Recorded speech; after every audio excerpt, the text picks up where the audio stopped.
you're still here. And you get another chance this day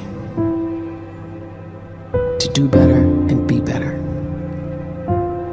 Another chance to become more of who you were created and what you were created to fulfill.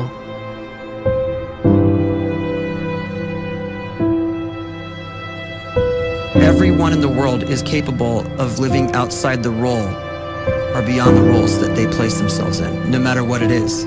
You're not just a dad, you're not just a banker, you're not just a brother or a son or a convict. It doesn't matter. Like, everyone is bigger, much bigger, infinitely bigger than the roles they place themselves in, and is capable of reaching potential greater than anything they could imagine.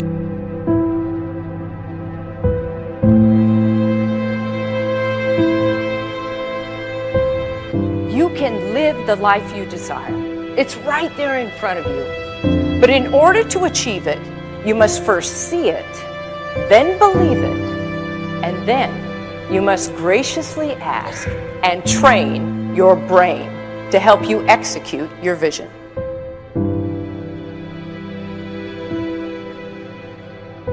So when you start to focus and you delete distraction from your life, and you start to get seriously invested in doing one thing staggeringly well, and you practice that one thing over and over, a term to think about is mundanity.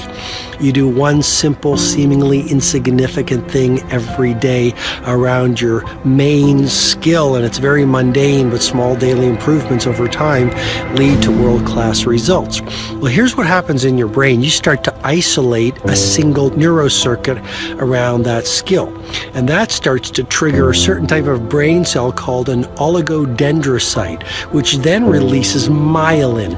Myelin is a fatty tissue that starts to wrap around that single neurocircuit related to that main skill you've been practicing. And when myelin starts to wrap around the brain circuit, what happens is you have accelerated learning times, you can see more quickly, heightened perception, and you'll learn more quickly. And that is really the quote-unquote secret of the great producers. It's not a result of some natural gift, but their daily practice, their relentlessness and their grit, their work ethic, and their singular focus and sacrifice.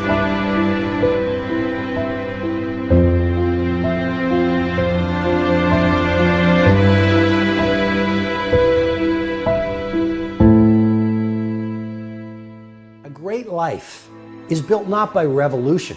A great life is built by evolution. Small and steady wins the race. What you do every day is far more important than what you do once every decade. I want you to really think about that idea. What you do every day is simply your life in miniature. And as you live every single day, so you're crafting your life. What you do over the next hours is really building your future.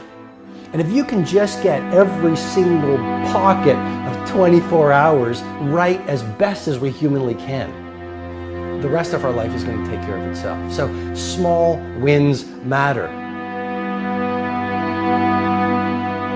The scripture says we will eat the fruit of our words. You are planting seeds when you talk.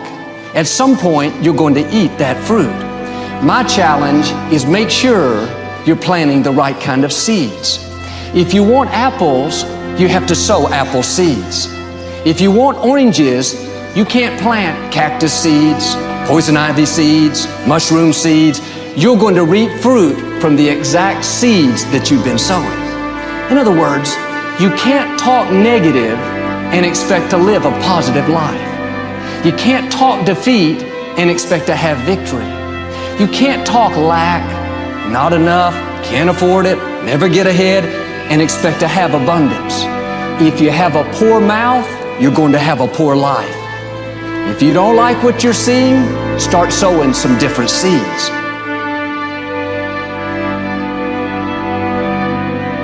We may not realize it, but we're always feeding ourselves. What we watch, listen to, the people we're around, the thoughts we're dwelling on, that's feeding our inner man. If you go to lunch with people that talk bad about the boss, make fun of a coworker, put down a friend. They're feeding you gossip, feeding you jealousy, feeding you disrespect. Here's the key. Whatever you feed is going to grow. You may not like what they're feeding you. You're a nice person. But if you continue to hang around them, before long, you'll be gossiping. You'll be critical. You'll be disrespectful. Why? Because you kept feeding the wrong things.